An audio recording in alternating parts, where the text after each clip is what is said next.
वाला आदमी जो सब कुछ सच मान रहा है और मेरा, दोनों के पास एक ही वोटिंग राइट। और सरकार वही चुनी जानी चाहिए जो कि काम कर रही है। बंद दिमाग वाले लोगों के लिए है ही नहीं। क्यों हमारा आदित्य भाई साहब को दिमाग को खुला रखना पड़ेगा। तो नमस्कार सभी भाइयों को, स्वागत है आपका हमारे चैनल के पहले वीडियो में। तो इस वीडियो के अंदर हम आदित्य कक्कर भाई को एक्सपोज करने वाले हैं।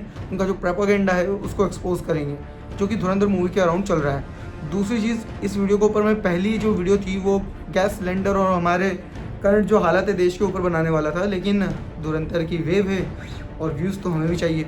तो हमारा नया चैनल है, अगर वीडियो अच्छी लगे तो चैनल को सब्सक्राइब करना। तो आओ वीडियो में आगे बात करते हैं आदित्य कक्कर भाई के धागे खोलते हैं। सच बताऊं तो ये वीडियो बंद दिमाग वाले लोगों के लिए है ही नहीं। क्यों हमारा आदित्य भाई सही कह रहे हैं, इस वीडियो को देखने के लिए आपको दिमाग को खुला रखना पड़ेगा। आपको ये बात समझनी पड़ेगी 2014 के पहले क्या चल रहा था और 2014 के बाद में क्या क्या बदलाव आए हैं। तो शुरू करते हैं आदित्य भाई का वीडियो। नहीं, क्योंकि ना ही उनको धुरंधर का प्रोपेगेंडा दिखेगा, ना ही उसको मोदी का दिखेगा। सबसे पहली चीज, वीडियो शुरू करने के पहले आदित्य भाई वो मोदी नहीं, मोदी जी हैं।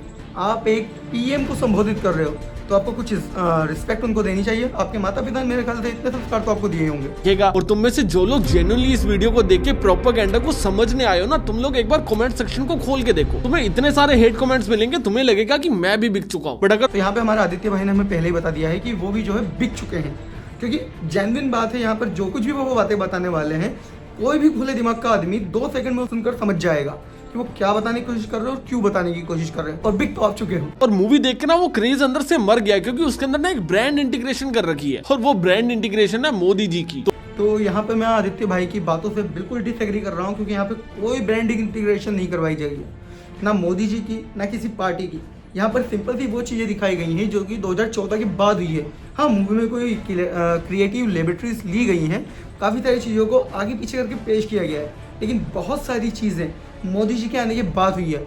आगे पता चलेगा, तो आइए देखते हैं। 4 घंटे की मूवी चुभने लग जाएगी और ये 4 घंटे का प्रोपेगेंडा देख के जो लोग मेरी नजरों के सामने थिएटर में बैठे उस सबको बिलीव कर रहे थे ना, मेरा उन सबसे ना सबसे बड़ा कंसर्न यही था कि भैया ये सामने वाला आदमी जो सब कुछ सच मान रहा है और मेरा, दोनों के पास एक ही वोटिंग राइट है। ये आदमी कल को चल के सरकार चुनेगा। बिल्कुल आदित्य भाई सही बात कह रहे हो, ये कल जाकर सरकार चुनेगा और सरकार वही चुनी जानी चाहिए जो कि काम कर रही है।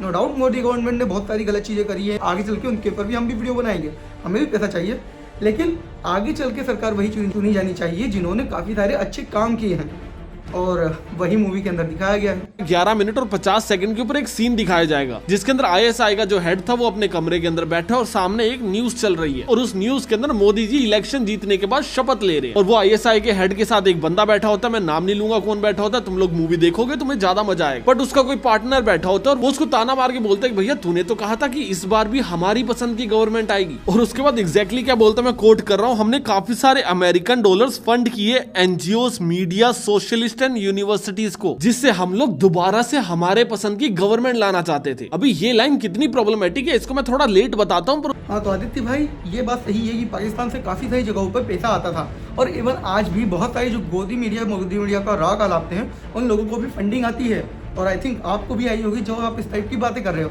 खैर, आप इसका जवाब आगे दोगे तो हम भी इसका जवाब आगे और देंगे। उससे पहले डिस्क्लेमर सुनो। जब भी तुम मूवी देखने जाते हो, मूवी शुरू होने से पहले एक आता है 5 मिनट का डिस्क्लेमर, जो आपको सिर्फ दिखाया नहीं जाता है, पढ़ के सुनाया जाता है। जिसके डिस्क्लेमर का एक पार्ट ये भी था कि इसके अंदर जितने भी कैरेक्टर्स है वो सारे के सारे फिक्शनल है। इस मूवी का रियल लाइफ से कोई भी लेना देना नहीं है। But there is a catch कि मूवी के अंदर जो भी कैरेक्टर्स है वो रियल लाइफ में एग्जिस्ट करते हैं। इन शॉर्ट अगर एक चीज बताऊं, इन्होंने जो हमजा नाम का एजेंट बनाया ये एक फिक्शनल कैरेक्टर है और बाकी सारे के सारे कैरेक्टर्स असली है। तो जो रियल लाइफ में जो इवेंट्स आए थे उसको हमजा की सराउंडिंग्स के अंदर इवॉल्व करवाते जा रहे हैं, जिससे देखने वालों को लगता है कि ये सही में हुआ था। बहुत सही चीज यहाँ पे नोट करी आदित्य भाई ने, क्रिएटिव लेबोरेटरी ली गई है, उसका यहाँ पे यूज़ किया गया है, लेकिन उन चीज़ों को अपने हिसाब से जोड़ा जाएगा।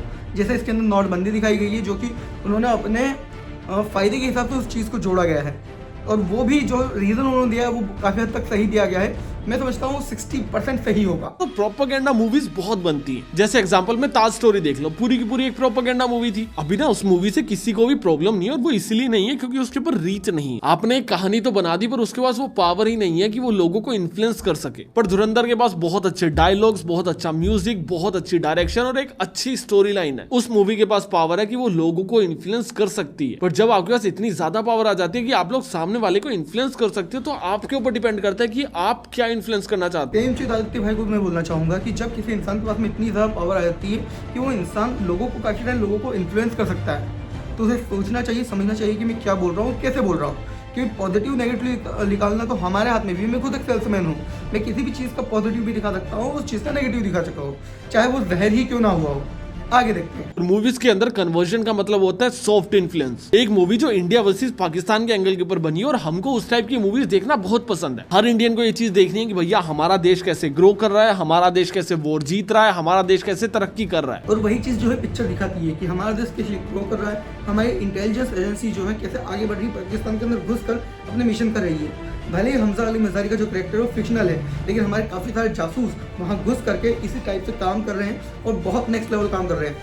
एग्जाम्पल अजीत डोभाल सर, जाके पढ़िए, उनके बारे में पता चलेगा। मीडिया तो हमारा पहले से बिका हुआ है, सिनेमा भी बेच दो पकड़ के। और इसी के साथ आप भी न्यूट्रल होने का बोल करके आप भी बिक गए हो।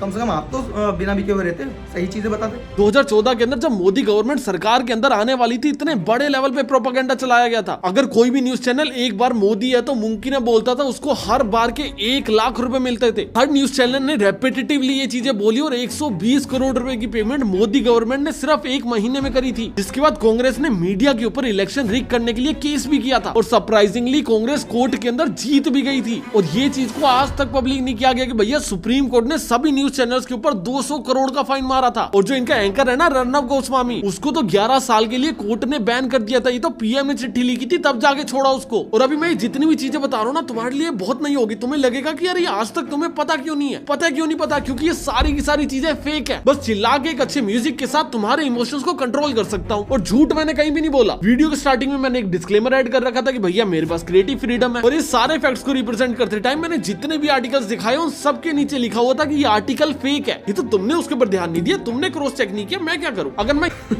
तो ये जो पूरा सिनेरियो इन्होंने क्रिएट किया है चिल्लाकर म्यूजिक के साथ में चीज़ों को समझाना, सेम चीज़ से मुझे ध्रुव राठी याद आता है। उसने भी जो धुरंधर 1 के टाइम पे जो वीडियोस बनाई थी उसमें भी सेम चीज़ उन्होंने की थी और यही सारी बकवास उन्होंने की थी। तो हमारे आदित्य भाई भी कर रहे हैं। आगे देखते हैं। भाई देखो, जो गवर्नमेंट वाली बात बोली है इसके ऊपर मैं ज़्यादा नहीं जाऊँगा क्योंकि लीगल चीज़ें सभी के साथ हो सकती है। पर जो चीज़ें हो रही है ओपन माइंडेड लोग देख करके समझ जाएंगे कि पहले जो सिनेरियो थे 2014 के बाद से वो कितने अलग थे।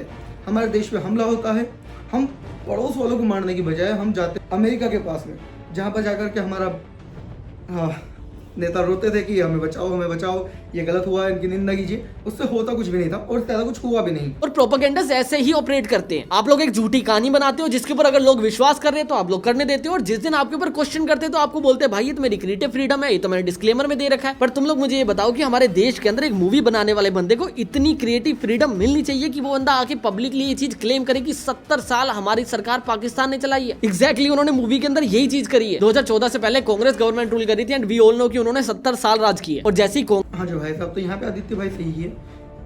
मूवी के अंदर ये चीज़ डाली गई है कि मोदी शपथ ले रहे हैं और सही मायनों में हमारे हाथ आर्मी जो फ्री हैंड दिया गया था वो 2014 के बाद दिया गया था।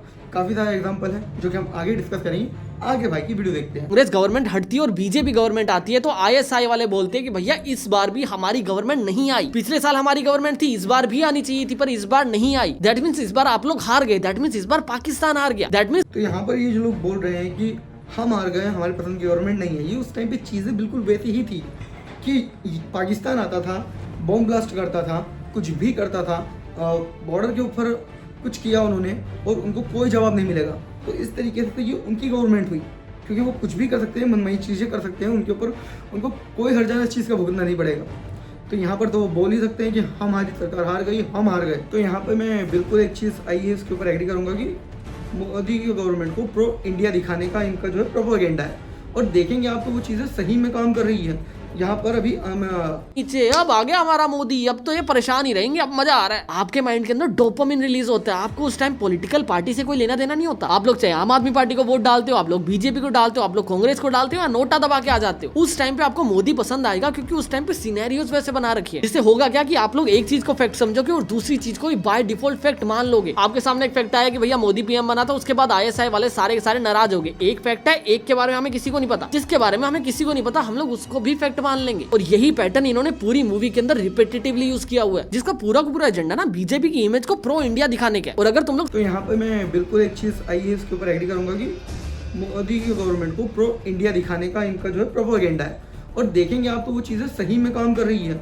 उसके बाद में फ़ोन जाता है हमारे पास में, उनकी शिप्स होंगी जिसके बदले में नेगोशिएशन किया जाता है और वहाँ पे दोनों जगह बोला जाता है कि भाई साहब इंडिया की जो सबमरीन है, जो हमारे जहाज है उन्हें आप निकलने दोगे, तो ये अच्छा काम नहीं है। स्क्रिप्ट के ऊपर थोड़ा सा ध्यान दोगे ना, तुम लोग बहुत स्पेसिफिक टारगेटिंग्स देखोगे। अभी तुम लोग समझोगे, तुम लोग बीजेपी सपोर्टर हो, आम आदमी सपोर्टर हो या कांग्रेस सपोर्टर हो, यू नो कि मेन मीडिया बिकी हुई है। और most of the main media BJP को ही बिकी हुई है, हम सब इस चीज के ऊपर एग्री कर सकते हैं। मैं एग्री करता हूँ, मेन मीडिया जो है बिकी हुई रहती है और वो हर गवर्नमेंट को बिकी जाएगी। आज अगर बीजेपी है तो बीजेपी से बिकी हुई है, कल अगर कांग्रेस आएगी तो उसके लिए बिक जाएगी, पर तो अगर दूसरी पार्टी आती है तो उसके लिए बिक जाएगी, क्योंकि सिंपल सा लॉजिक है। जितनी सारी न्यूज़ एजेंसी है ये सारी सरकार के थ्रू काम करती है, इनको बड़े बड़े जो फंडिंग आती है, बहुत सारे एडवर्टाइजमेंट आते हैं, ये गवर्नमेंट के थ्रू ही आते हैं। और अगर ये उनको नहीं बिकेगी तो ये तो भाई वो बात हो जाएगी पानी में रह करके मगरमच्छ से बेर करना, जो कि कोई नहीं करना चाहेगा, सबको कमाना है। बाद 1 घंटा 26 मिनट में दिखाया जाता है कि पाकिस्तानियों ने कश्मीर के अंदर घुस के उरी के ऊपर अटैक कर दिया, जिसके अंदर हमारे 17 सोल्जर शहीद हो गए। अभी तुम लोग इसको फैक्ट चेक करने जाओ, हाँ हुआ था 2016 में, बट अगेन दोबारा एक फैक्ट रख दिया और एक सो कॉल्ड स्टेटमेंट रख दी जिसको आप लोग क्रिएटिव फ्रीडम बोलते हैं। बट अगर तुम लोग 5 मिनट भी लगा के इनके फैक्ट को वेरीफाई करने की कोशिश करोगे ना, सारे के सारे फैक्ट खत्म है। जैसे इन्होंने 1 घंटा 26 मिनट में दिखाया कि भैया उरी के ऊपर अटैक हुआ था।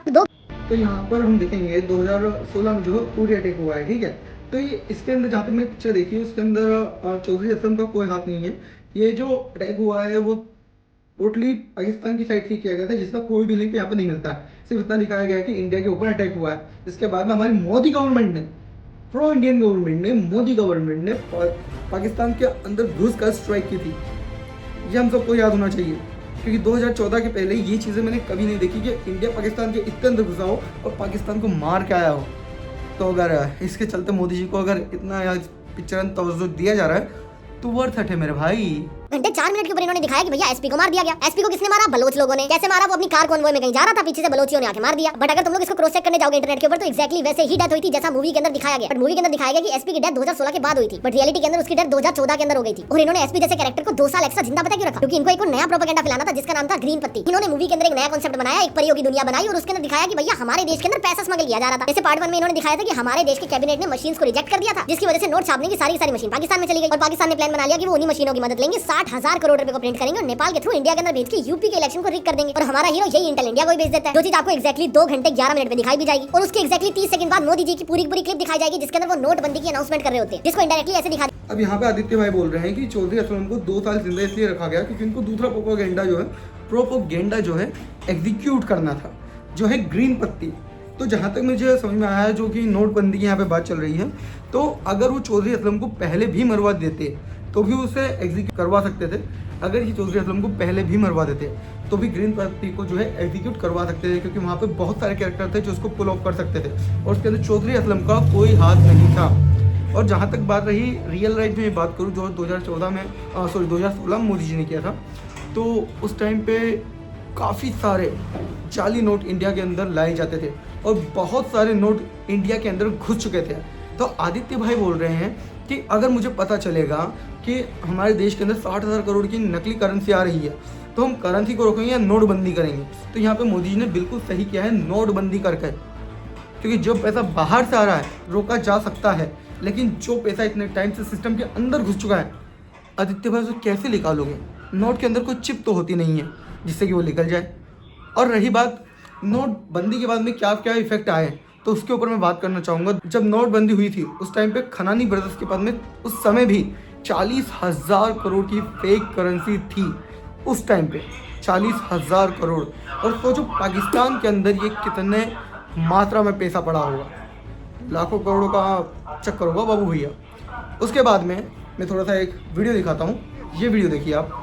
अब इस वीडियो के अंदर ये एक रद्दी वाला बच्चा है, मोस्ट प्रोबेबली पाकिस्तान से हो सकता है या फिर बांग्लादेश से हो सकता है, और ऊपर आप देखेंगे बांग्ला भाषा या फिर आई डोंट नो कौन सी भाषा है ये। तो इसके अंदर ये रद्दी की तरह उस नोट के बंडलों को हाथ में लेकर के घूम रहे हैं। आप सोच सकते हो मतलब कितना ब्लैक मनी होगा वहाँ पे, कितना जाली नोट पड़ा होगा जो इस तरीके से आज के टाइम में लेके घूम रहे हैं। और इंडिया के अंदर भी काफ़ी सारी जगहों से ऐसी न्यूज़ आई थी कि नोटबंदी के बाद में जो है नाले के अंदर जो है नोट के बंडल मिल रहे हैं, असली नोट के बंडल। तो या तो वो ब्लैक मनी था या फिर वो जाली मनी था। तो इसके बारे में क्या कहोगे आदित्य भाई?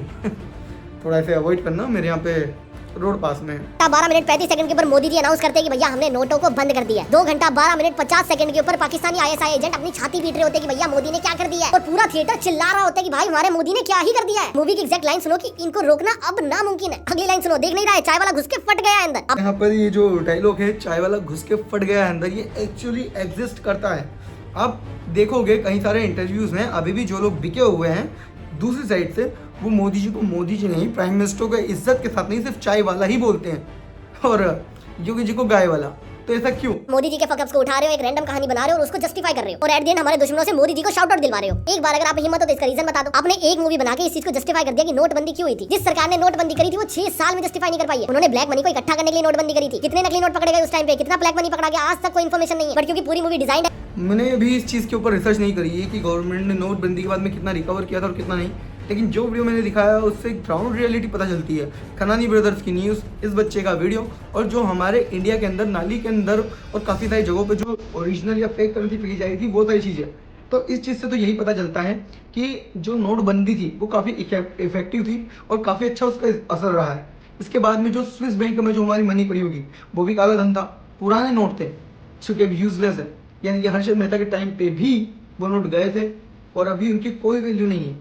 तो इस तरीके से स्विस बैंक को भी उन्होंने मजा तक चढ़ाया है। ऐसे है कि आप एक फैक्ट बताओगे सबसे पहले, उसके बाद एक रैंडम कहानी दे दोगे जिसको आप क्रिएटिव फ्रीडम बोल सकते हो, और उन दोनों का कॉम्बिनेशन क्या कर रहा होगा, पाकिस्तानियों को डैमेज कर रहा होगा और जनता पागल हो जाती है। और इसी को ही सिनेमा बोलते रहते हैं कि लोगों के इमोशन से खेलते रहो। बट अगर लोग उस इमोशन से कुछ अच्छा सीख के नहीं जा रहे, अपने वोट डिसाइड करने वाले, तो आप देश के लिए खतरा हो। क्योंकि अगर तुम लोग पाकिस्तान, यहाँ पे आदित्य भाई बोल रहे हैं कि कुल मिलाकर के वोट चोरी वाला मामला है कि अगर धुरंधर मूवी जो है लोगों को इन्फ्लुएंस कर रही है आगे चलकर भी मोदी गवर्नमेंट को चुनने के लिए, तो देखिए ना मैं कांग्रेस की साइड बोलूंगा ना मैं मोदी की साइड बोलूंगा। यहाँ पर मैं सिर्फ एक चीज़ बोलूंगा कि मैं हूँ देश के साथ।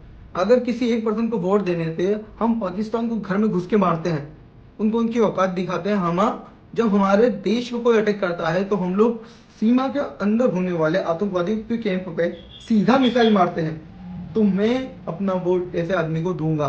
मैं आप लोगों को यहाँ पे इन्फ्लुएंस नहीं कर रहा हूँ अपना वोट देने के लिए, टोटली अपना विवेक का इस्तेमाल करें। लेकिन यहाँ पर अगर मेरे देश के लिए कुछ अच्छा हो रहा है और कोई आदमी कर रहा है, चाहे उसने 80% काम सही किए हो, 20% गलत किए हैं, मोदी जी के भी बहुत सारे गलत काम है, आने वाली वीडियो में बात करेंगे, लेकिन अगर 80% काम सही हो रहे तो मेरा वोट उन्हीं को जाएगा। आदित्य भाई आप कल से खड़े हो जाओ, आप सारे बोल्ड डिसीजन लो, मैं अपना वोट आपको दूंगा। अगर कल से राहुल गांधी साहब आते हैं, ये सारे काम करते हैं अच्छे काम, तो अपना वोट मैं उनको दूंगा, ठीक है। तो यहाँ पे वोट डाइल्यूट करने वाली कोई बात नहीं है, जो अच्छे काम किए गए हैं उनको दिखाया गया है। तो यहाँ पे भी आदित्य भाई हार रहे हैं। से बदला लेने की भावना को 2 मिनट के लिए स्विच ऑफ करो और पूरे के पूरे सीन को एक बार दोबारा एनालाइज करो और समझो कि भाई अभी क्या हुआ। एक हिंदुस्तानी एजेंट ने पाकिस्तान के अंदर बैठ के एक इंटेल दी कि भैया 15 नवंबर को 60,000 करोड़ रुपए नेपाल के थ्रू इंडिया में आने वाले हैं, तो मोदी जी ने सारे नोट ही बैन कर दिए। तो वही बात हुई कि अगर पाकिस्तान के अंदर बैठा हुआ हमारा एजेंट बोलता कि दिल्ली में अटैक हो सकता है, तो मोदी जी बोलते दिल्ली छोड़ के यूपी शिफ्ट हो जाओ, दिल्ली पूरा खाली ही कर दो, दिल्ली के अंदर कोई जाएगा नहीं, दिल्ली की बैरिकेडिंग कर दी। जो भी 2-3 करोड़ लोग दिल्ली के अंदर रहते हैं सबको अलग अलग जगह पे शिफ्ट कर दिया। अगर आपको पता है कि 15 नवंबर को पैसे आने वाले, तो आप उसको रोकोगे ना भाई। ऐसा थोड़ी आप पूरे देश को लाइनों में लगा दोगे अगले 6 महीने तक। कल को उनको नई मशीन मिल गया, दोबारा लाइनों में लगा दोगे, आप नोट ही बदलते रहोगे। बिल्कुल लगेगा आदित्य भाई, क्योंकि जो चीज़ें धुरंधर में दिखाई गई है वो चीज़ें देश के हित में है। नोटबंदी से काला धन गया, फेक करेंसीज गई, और जो सिस्टम के अंदर घुसी हुई थी वो भी यूजलेस हो गई। उसके बाद में 2014 के बाद से हमने बहुत सारी स्ट्राइक्स की हैं पाकिस्तान के अंदर घुस के। हमारे जो जासूस है पाकिस्तान के अंदर, उनको फ्री हैंड भी मिला है, वो लोग अब घुस करके वहाँ पे काम कर रहे हैं। दूसरी चीज़, जब 2014 के पहले एक बहुत ही प्यारी सी सरकार थी देसाई साहब की, तब उनका जो है न्यूक्लियर एक्सपेरिमेंट चल रहा था। उस समय पर हमारी डोभाल साहब ने यहाँ पर इंफॉर्मेशन पहुँचाई थी कि भाई साहब जो है पाकिस्तान में ऐसे काम हो रहा है, अमेरिका उसे रोकने के लिए तैयार है, आपको उनका सपोर्ट करना चाहिए। अगर पाकिस्तान न्यूक्लियर नेशन बन गया तो ये हमारा सिरदर्द बनेगा। और हमारी सरकार ने क्या किया, फ़ोन लगाया पाकिस्तान वालों को कि हमें पता है कि आप क्या कर रहे हो, कैसे कर रहे हो, क्यों कर रहे हो, और हमारे इतने सारे जासूस प्रॉपर लिस्ट के साथ दिया गया और हमारे सारे जासूस खत्म हो गए। और न्यूक्लियर बनाने के बाद में पाकिस्तान हम लोगों को किस तरीके से एक तरीके से जो है परेशान करने की कोशिश कर रहा है, और दो सक्सेस तो नहीं हो पा रहा, लेकिन कोशिश कर रहा है, वो सब जाहिर है। थोड़ी भाई कि भैया थोड़े से गत्ते मुड़ गए तो एक नई डब्बी ले आते हैं। जैसे तुम लोग की मूवी के इन्फ्लुएंस से थोड़ा सा हटोगे ना, तुम्हारा क्रिटिकल थिंकिंग एक्टिवेट होगा और तुमको लगेगा यार ये तो फुद्दू बना रहे हैं। बट रियलिटी के अंदर मोस्ट लोग ऐसे नहीं सोच पाते। जैसे ही आप आदित्य भाई के इन्फ्लुएंस से हटोगे और अपना दिमाग ऑन करोगे तो आपको लगेगा आदित्य भाई तो फुद्दू बना रहे हैं, क्योंकि मोदी गवर्नमेंट ने ओरिजिनल जो चीज़ की है उनसे कुछ कुछ अच्छी चीज़ें हुई है। नो डाउट देश के लोगों को परेशानी आई होगी और दूसरी प्रॉब्लम हुई होगी, और उस लेवल पे एग्जीक्यूट नहीं होगी जो लेवल पे सरकार करना चाहती थी, लेकिन काम तो हुआ ना आदित्य भाई। तो अपना इन्फ्लुएंस बंद कीजिए। जब लोग ऐसी मूवीज देख के निकलते हैं तो लोगों को लगता है कि जो भी लोग इन मूवीज के खिलाफ बोल रहे हैं वो देश के साथ नहीं है। कि अगर आप इंडियन हो, मैं तो कहूंगा आप कहीं से भी हो, अगर आपको फैक्ट से प्रॉब्लम है तो आपको इस मूवी से प्रॉब्लम। जो लोग ऐसा सोचते हैं सही भी है, ठीक है, आप लोगों को ज्यादा दिमाग नहीं लगाना है मूवी के ऊपर। ये चीज तो सेंसर बोर्ड का काम होना चाहिए ना कि भैया अगर कोई मूवी आपको पॉलिटिकली इन्फ्लुएंस कर सकती है तो उसको बैन करें। बैन नहीं कर रहा था, थोड़ा सा कट करे, थोड़ा बहुत रेगुलेशंस लगाए, या फिर इसके अंदर कोई इलेक्शन कमीशन आके बोले कि भैया क्या फेक प्रोपेगेंडा है, कल को बंगाल में इलेक्शन होने वाले, कैसा इन्फ्लुएंस पड़ेगा जो इंडिविजुअल बंगाल में इलेक्शन होने वाले हैं, कैसा वहाँ पे जो इफेक्ट पड़ेगा। तो बंगाल के अंदर जो लोग हैं उन्हें पता है उनकी हालत क्या है। एक लड़की का रेप हो जाता है और वहाँ की चीफ मिनिस्टर मीडिया में आके बोलती है कि रात को वो लड़की बाहर क्यों निकली। इस बात को कोई सेंस है? वहाँ के लोगों को पता है उन्हें किसे वोट देना है। पर जो लोग बिके हुए हैं, जो लोग बाहर से आकर के वहाँ पे रह रहे हैं, वो तो ऑफकोर्स किस सरकार को वोट देंगे ये हमें बताने की जरूरत नहीं है। पड़ेगा जो इंडिविजुअल बॉडीज बना रखी है तो उनका काम है ना करना। इंडियन सिटीजन आपका काम तो एंटरटेन होना है, आप लोग एंटरटेन होने जा रहे हो, इन्फ्लुएंस हो क्या जा रहे हो। और तुम में से काफी लोग आएंगे जो इसको भी फैक्ट चेक करेंगे और मेरे को आगे बोलेंगे कि भैया सही में हुआ था ऐसा। तभी तो देखो मूवी के अंदर आईएसआई एजेंट बोल रहे हैं कि भैया इस बार हम लोग यूपी के अंदर हार जाएंगे। और भैया अगर आप सही में देखो ना तो जिस दिन नोटबंदी हुई थी उसके 3 महीने बाद यूपी में इलेक्शन हुई थी और बीजेपी जीत गई। चलो मान लेते हैं एक बार को, इन सारी सरकारों को जो है पाकिस्तान जो है मैनेज नहीं कर रहा था, लेकिन जो चीजें हुई हैं उस टाइम पीरियड के अंदर पे उन जगहों पर उनको आप कैसे जस्टिफाई करोगे। 2014 नहीं, योगी जी के पहले यूपी के अंदर जंगल राज चलता था। जिसके पास में पावर होगी उसके हाथ में सारी चीजें होंगी, जिसकी लाठी उसकी भैंस वाला हिसाब था। किसी भी लड़की को उठा लेना, कत्लेआम कर देना, उसके ऊपर कोई आवाज नहीं उठाता था। तो अगर उस लॉजिक से देखें तो ये जो सरकारें हैं, क्या ये लोग वहां पर भी बाहर की जो ताकत है उनको सपोर्ट नहीं कर रही होगी। मैं किसी के ऊपर कुछ नहीं बोल रहा हूँ, लेकिन एक फैक्ट है जो कि हम लोगों को पब्लिक डोमेन में मिल सकता है, जो कि हम लोगों को पब्लिक डोमेन में मिल जाएगा। आप चाहो चेक कर सकते हो। दैट मींस पाकिस्तान वाले अपना असर नहीं दिखा पाए। मुझे पता है ऐसे कमेंट्स आने वाले, पर एक चीज समझो, पहले इन्होंने बता दिया कि सेंटर के अंदर हमारी सरकार नहीं आई, मतलब कांग्रेस की सरकार नहीं है। दैट मींस कांग्रेस की सरकार कौन चला रहा था? पाकिस्तान। बाद में ये बोलते हैं कि भैया यूपी के अंदर भी हमारी सरकार नहीं आएगी जैसे पहले आ रही थी। और 2012 के अंदर लास्ट इलेक्शन हुआ था और उसके अंदर एसपी की पार्टी थी। तो अकॉर्डिंग टू दिस एसपी से लेकर कांग्रेस तक इंडिया की जितनी भी ओपोजिशन पार्टीज है वो सारी की सारी पाकिस्तान कंट्रोल कर रही है। इतना डेड लॉजिक अगर कोई अपनी खुली आंखों से मान रहा है तो उसको खुद को थप्पड़ नहीं मारना चाहिए। और जो लोग इसके ऊपर भी फैक्ट चेक करके छोड़े हो रहे हैं ना, पहले रियल नंबर देखो। जो लोग बोल रहे हैं जैसी नोटबंदी हुई वैसे यूपी जीत गए। अरे यूपी तो आप लोग 2014 में ही जीत जाते। 2012 के अंदर इलेक्शन हुए थे जिसके बाद मोदी जी की वेव आई और 2014 के अंदर मोदी जी सेंटर के अंदर जीत गए। और वो खुद भी यूपी से ही लड़े थे उस टाइम पे, जिसके अंदर 80 में से 73 सीट्स आई थी एनडीए को। मोदी जी पहले गुजरात के अंदर सीएम रहे कितने साल, पर जब उनको इलेक्शन लड़ने यहाँ पर मैंने पूरी वीडियो देख ली है और जो चीज़ों पे मुझे रिएक्शन देना चाहिए था, जिनके ऊपर फैक्ट चेक करना चाहिए था, वो चीज़ें मैं कर चुका हूँ। इसके आगे भाई थोड़ा बहुत गवर्नमेंट वाला रंडी वाला खड़ा हो गया है जिसका कोई मतलब नहीं है। कुल मिलाकर के आदित्य भाई जो है काफ़ी अच्छा कंटेंट बनाते हैं। क्या फैक्ट हो सकते हैं अच्छे हों, लेकिन इनकी एक प्रॉब्लम है, ये अच्छी चीज़ों की तारीफ नहीं करते हैं, सिर्फ नेगेटिव चीज़ें दिखाते हैं। मैंने अभी देखिए जितना भी इनका कंटेंट देखा है, कांग्रेस के ऊपर बस छोटी छोटी बातें इन्होंने निकाली है।